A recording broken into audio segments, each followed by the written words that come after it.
aren't nearly there.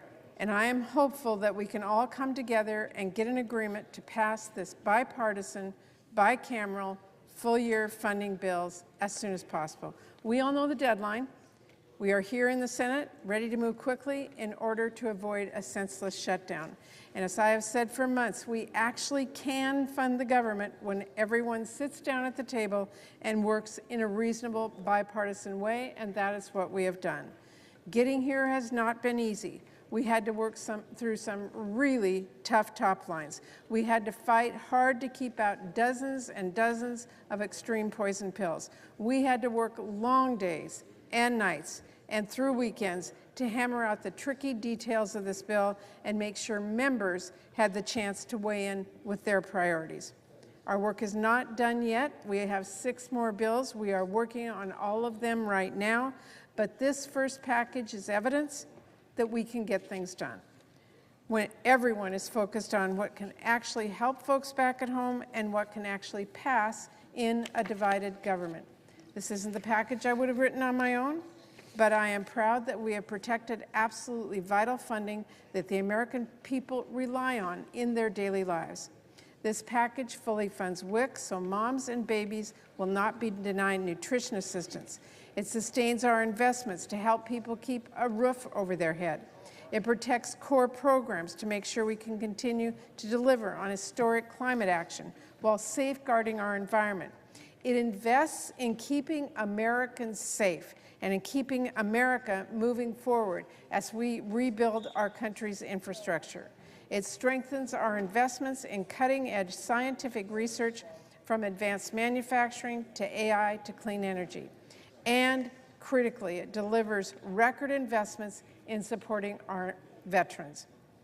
Really, I could be here all day, Mr. President, talking about the many investments in this bill that we all care about. But time is of the essence now. This bill, I will remind everyone, received overwhelming support in the House. It won the vote of a clear majority of both Democrats and Republicans, 339 votes in favor. That doesn't happen every day.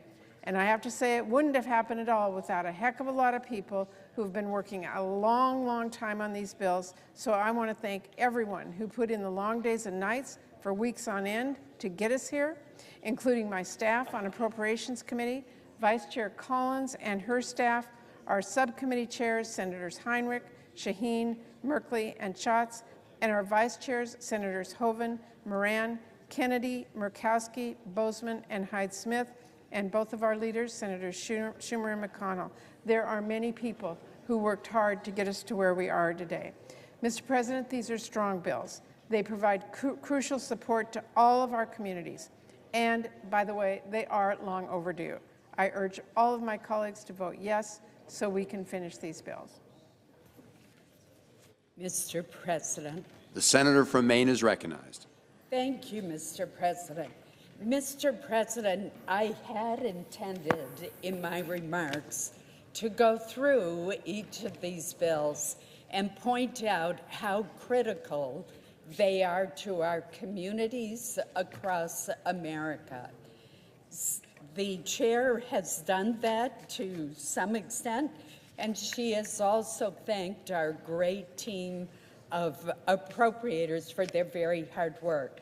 But instead of going through the provisions, I want to offer my colleagues a warning. If we do not act at midnight tonight, we will have a partial government shutdown. It will affect the Department of Agriculture. It will impair the work of the Food and Drug Administration. It will prevent military construction projects from going forward. Do we really want a veteran who has bravely and loyally served his country and is now trying to file a claim for benefits to find that the Veterans Benefits Administration's doors are closed to him or her? Is that what we want to have happen? It also would affect the transportation and housing and urban development departments. We've got an affordable housing crisis. Do we want warn notices to go out to those who are working on transportation projects that they may lose their job if they're in the private sector because we didn't get our work done? It would affect the Departments of Energy, the Army Corps of Engineers. Why in the world would we want to shut down government and stop serving the American people? I have heard a lot of statements made on the Senate floor and elsewhere that regrettably are not accurate. One is that none of these bills has been subjected to the opportunity for debate and amendments. The fact is, Mr. President, every single one of these appropriations bills was individually considered by the Appropriations Committee. Every single one of them was subject to robust debate and amendments. Every single one of them. Many of them were passed unanimously, others with only one dissenting vote. And furthermore, 3 of the bills that we're talking about right now, the Ag and FTA bill, the Milcom VA bill, and the Transportation and HUD bill, were brought to the Senate floor. So to say, as one of my colleagues said, that there was no opportunity for amendments and debate is flat out wrong. Those bills were on the floor for about 7 weeks. We had 40 amendments. So I would urge my colleagues to stop playing with fire here. The House, controlled by Republicans, passed these bills as a package, the 6 bills, with a very strong bipartisan vote, with a majority of the majority voting for them.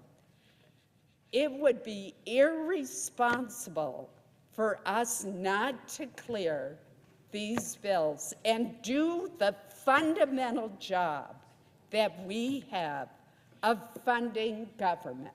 What is more important? So I urge my colleagues to vote yes on cloture.